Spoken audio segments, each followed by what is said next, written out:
नमस्कार दोस्तों, मैं गजेंद्र राठौड़ सूर्या पब्लिक स्कूल और जेटीसी इंस्टीट्यूट की तरफ से एक बार फिर से आपके लिए नई वीडियो लेकर आया हूँ।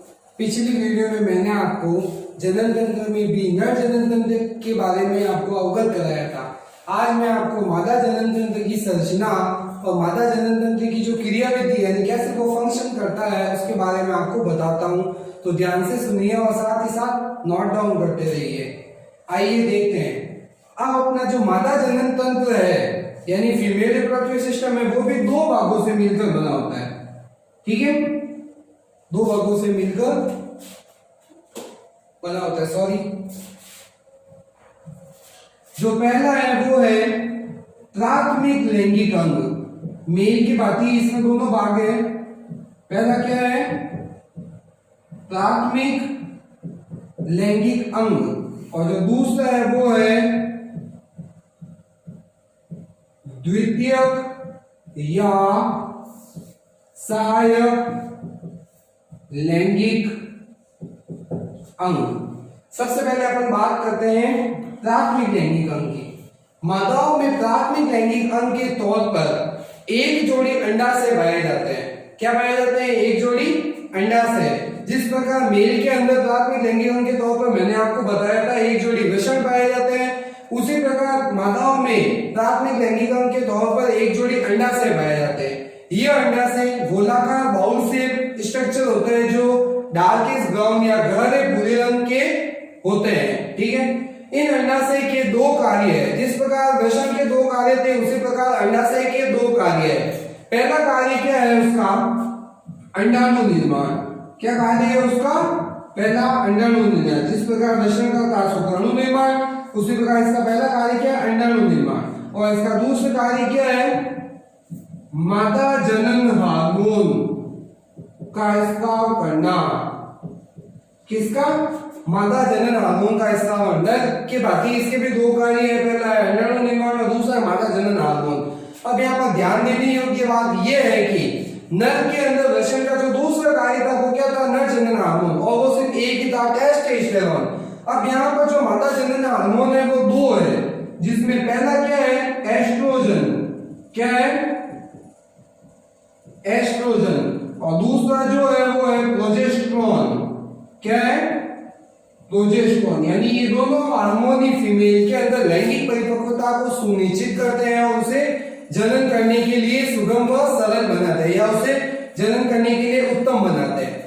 अब इस अंडाशय के अंदर बहुत सारी छोटी छोटी कुटिकाएं पाई जाती है। कुटिकाओं का मतलब है बहुत सारे छोटे छोटे फॉलिकल्स या कैप्सूल्स नुमा संरचनाएं पाई जाती है, जिन्हें क्या बोला जाता है? अंडाशयी कुटिकाएं। क्या बोला जाता है?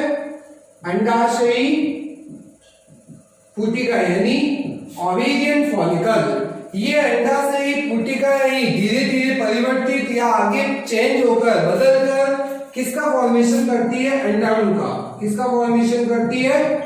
अंडाणु का। यानी जिस प्रकार वृषण शुक्राणु का निर्माण करता है उसी प्रकार अंडाशय जो है वो है अंडाणु का निर्माण करते हैं। अब वृषण में क्या था कि शुक्राणु बनते तो है वृषण में, परंतु उनका संग्रहण होता है शुक्राशय में। परंतु फीमेल के अंदर ऐसा कोई चीज नहीं है, उसमें अंडाशय में ही अंडाणु बनते हैं और उनका संग्रहण भी अंडाशय के अंदर ही होता है।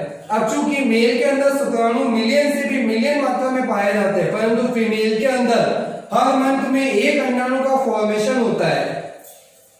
हर मंथ में एक अंडाणु का फॉर्मेशन होता है। चूंकि फीमेल के अंदर मेंस्ट्रुअल साइकिल या फिर ऋतुस्राव चक्र या ऋतु धर्म चक्र पाया जाता है, जिसमें 27 से 28 दिन की अवधि में एक एग का फॉर्मेशन होता है और वही परिपक्व एग आगे अंडवाहिनी से होता हुआ मेल के स्पर्म के साथ संयोजित होकर युग्मनज का फॉर्मेशन करता है। तो आइए अपन देखते हैं कि प्राथमिक लैंगिक अंग के बारे में मैंने अभी आपको बता दिया है। अंडाशय क्या होता है, अंडाशय के फंक्शन क्या है। अब अपन बात करते हैं द्वितीयक लैंगिक अंग या सहायक अंग के बारे में। जिस प्रकार मेल के अंदर प्रथम को छोड़कर बाकी के सारे अंग द्वितीयक अंग कहलाते हैं, उसी प्रकार फीमेल में अंडाशय को छोड़कर बाकी के जो सारे ऑर्गन है वो सब क्या कहलाएंगे? द्वितीयक या सहायक लैंगिक अंग। अब इन द्वितीयक से सहायक लैंगिक अंग में जो सबसे पहला अपन पढ़ेंगे वो क्या पढ़ेंगे अपन? अंडवाहिनी। तो सबसे पहले बात करते हैं अपन अंडवाहिनी क्या होती है। अंडवाहिनी एक 8 से 10 या फिर 10 से 12 सेंटीमीटर लंबी एक ट्यूब नुमा संरचना है या फिर एक ट्यूब नुमा स्ट्रक्चर है या एक नलिका नुमा संरचना है जिसकी जो लेंथ होती है या जो लंबाई होती है वो 10 से 12 सेंटीमीटर होती है। यह अंडवाहिनी प्रति अंडाशय से जब अंडाणु उत्सर्जित होते हैं तो उन्हें कलेक्ट करती है या उनको संग्रहित करती है। जैसा कि इस डायग्राम में बताया जा रहा है, ये एक जलधरी है। जलधरी यानी अपना जो हाथ का स्ट्रक्चर है, जिस प्रकार अपन आती हुई गेंद को कैचअप करते हैं उसी प्रकार ये जलधरी भी अंडाशय से अंडाणु निकलने के बाद उन्हें कैचअप करके आगे इनफंडिबुलम से होते हुए अंडवाहिनी में पहुंच जाती है। मैंने आपको डायग्राम में विजिट करने के लिए यहाँ एक अंडाणु बनाया है जो कि इसी अंडाशय से निकलता हुआ जलधरी से होता हुआ इनफंडिबुलम से अंडवाहिनी तक पहुंचता है। ठीक है, यह अंडवाहिनी आगे जाकर एक थैलेनुमा संरचना में खुलती है। एक थैलेनुमा या फिर एक गुब्बारेनुमा संरचना में खुलती है जिसे क्या बोला जाता है? गर्भाशय। क्या बोला जाता है? गर्भाशय। अब जो गर्भाशय है वो अपने उदर गुहा के अंदर यानी फीमेल में उदर गुहा के अंदर मलाशय तथा योनि द्वार के बीच में यानी मूत्र द्वार के, वापस से सुना, मलाशय तथा मूत्र द्वार के बीच में पाया जाने वाला एक गुब्बारेनुमा एक छोटी सी थैलीनुमा संरचना है जो मलाशय तथा मूत्र द्वार के बीच में पाई जाती है। ये प्रारंभ में बहुत ही इसका स्ट्रक्चर जो है वो छोटा होता है, परंतु मैथुन क्रिया के समय जब युग्मनज का संयोजन हो जाता है या युग्मनज जब आगे जाकर भ्रूण का रोपण होता है इस गर्भाशय के अंदर तो धीरे धीरे इसका आकार बढ़ता जाता है और यह फूलता जाता है। यह अंडाशय 3 प्रकार का होता है यानी अंडाशय 3 भागों से मिलकर बना होता है। सबसे पहला है परिगर्भाशय, फिर अंतःगर्भाशय और फिर मध्य। सबसे पहला जो है वो है परिगर्भाशय यानी गर्भाशय के जो सबसे बाहर वाला आवरण है, जैसा कि आपको यहाँ पर दिखाई दे रहा है, वो क्या कहलाएगा? परिगर्भाशय। परिगर्भाशय आगे जाकर मध्य गर्भाशय में खुलता है जैसा कि आपको डायग्राम में दिखाई दे रहा है, और मध्य गर्भाशय आगे जाकर अंतःगर्भाशय में खुलता है। ये अंतःगर्भाशय भ्रूण के रोपण के लिए बहुत ही महत्वपूर्ण कार्य करता है। इस अंतःगर्भाशय पर कुछ अंगुलीनुमा प्रवर्ध पाए जाते हैं। क्या पाए जाते हैं? कुछ अंगुलीनुमा प्रवर्ध पाए जाते हैं जैसा कि आप इसको इस डायग्राम में दिखाई दे रहा है। ठीक है, ये अंगुलीनुमा प्रवर्ध ही भ्रूण के रोपण में सहायता करते हैं यानी युग्मनज यानी नर युग्म को मादा युग्म के संयोजन के पश्चात जब युग्मनज आगे जाकर भ्रूण में परिवर्तित हो जाता है तो वो भ्रूण आगे जाकर गर्भाशय के अंतःस्तर वाली भित्ति पर जाकर रोपित हो जाता है यानी वहां पर जाकर क्या हो जाएगा? वो चिपक जाएगा या फिर ठहर जाएगा। अब जो गर्भाशय है वो आगे जाकर एक बहुत ही पतली नालनुमा संरचना में खुलता है। कहाँ खुलता है? एक नालनुमा संरचना, नाल यानी कैनालनुमा संरचना में खुलता है जिसे बोला जाता है योनि नाल। क्या बोला जाएगा? योनि नाल। ये योनि नाल 3 से 4 सेंटीमीटर लंबी एक नलिका है जो स्त्रियों के अंदर मैथुन कक्ष का कार्य करती है। ध्यान से सुनना, यह योनि नाल 3 से 4 सेंटीमीटर लंबी एक नलिका है या एक ट्यूब लाइक स्ट्रक्चर है जो फीमेल के अंदर मैथुन कक्ष के तौर पर कार्य करती है। यानी इसी मार्ग से जो मेल का जो शिश्न है या जो पेनिस है वो मैथुन क्रिया के समय अपने शुक्राणु को गर्भाशय के अंदर छोड़ता है। ठीक है, यह योनि नाल।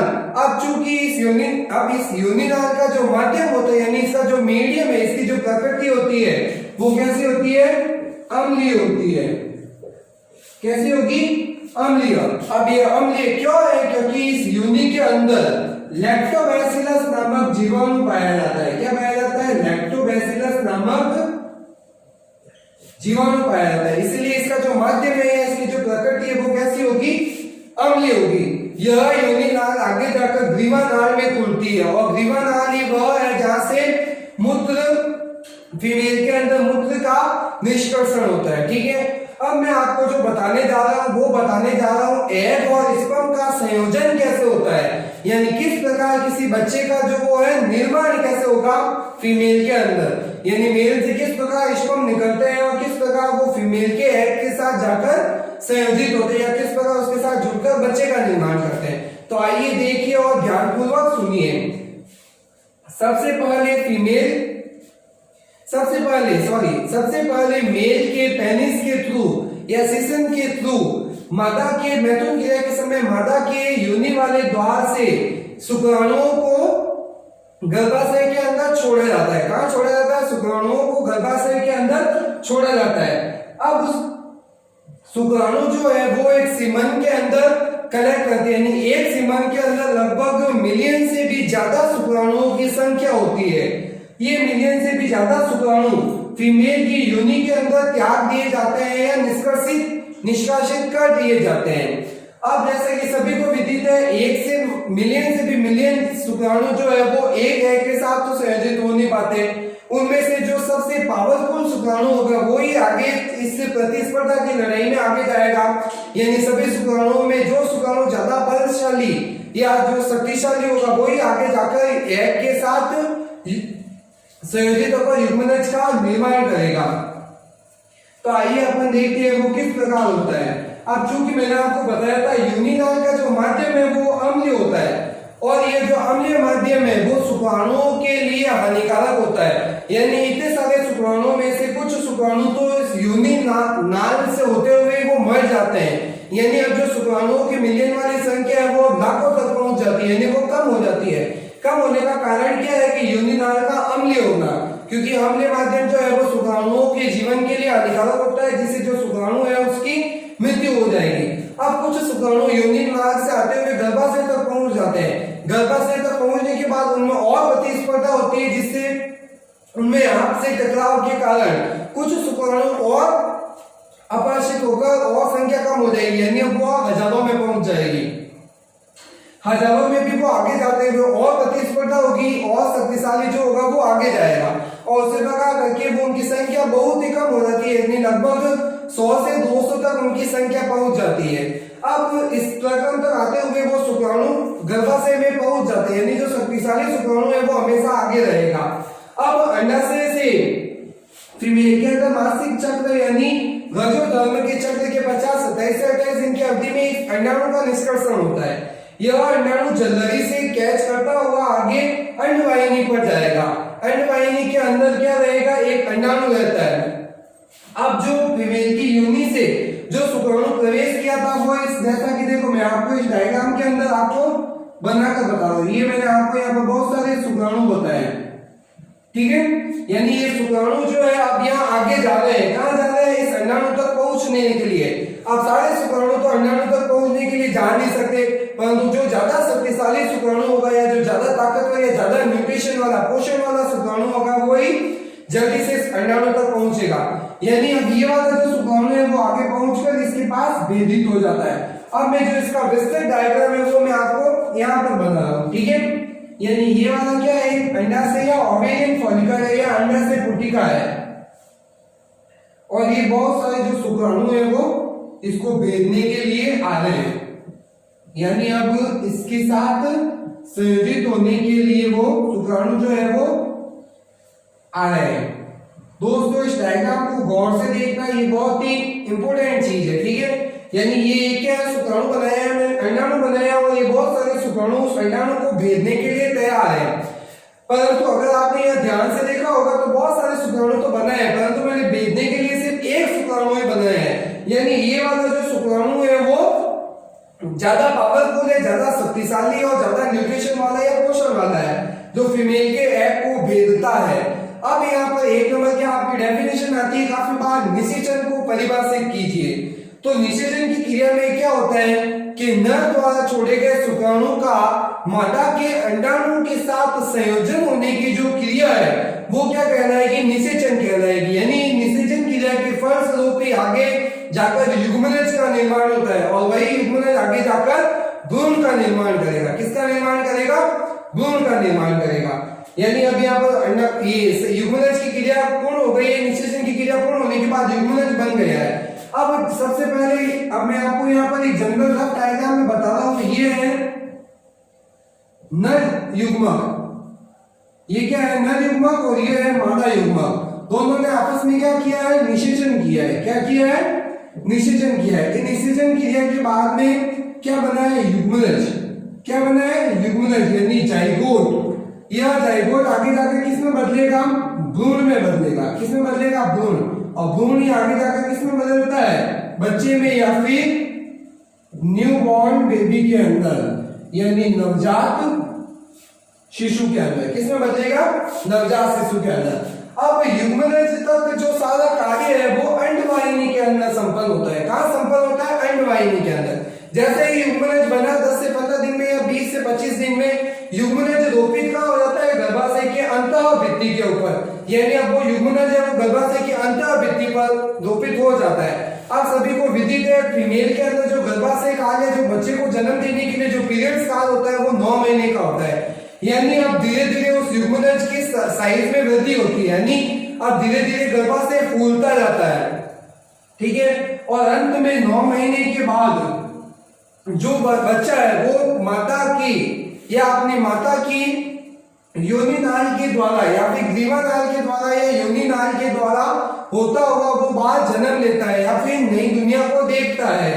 अब यहाँ पर एक चीज और है कि फीमेल के अंदर जो उसका गर्भाशय है उसके अंदर बच्चा पाया जाता है या भ्रूण पाया जाता है, वो सभी को पता है। परंतु उस भ्रूण को पोषण देने के लिए फीमेल के गर्भाशय में बहुत ही महत्वपूर्ण संरचना विकसित होती है जनन काल के दौरान या मैथुन कार्य के समय या फिर गर्भाशय टाइम में, यानी जब उसके अंदर भ्रूण होता है तब उस समय बहुत ही इंपॉर्टेंट संरचना विकसित होती है जिसे क्या बोला जाता है? प्लेसेंटा। क्या बोला जाता है? प्लेसेंटा या फिर अपरा। इस प्लेसेंटा का कार्य क्या है कि जैसे ही माता कोई भी पोषण या न्यूट्रिशन ग्रहण करती है वो प्लेसेंटा के द्वारा उस भ्रूण को प्राप्त होता रहता है और उसकी साइज में वृद्धि होती जाती है और अंत 9 महीने के पश्चात वो बच्चा या भ्रूण योनि नाल से होता हुआ माता की गर्भाशय में पहुंच जाता है। इसी के साथ ही धन्यवाद। मैं सुरैया पब्लिक स्कूल की तरफ से आपके लिए अगली बार नई एक और वीडियो लेकर आऊंगा। धन्यवाद।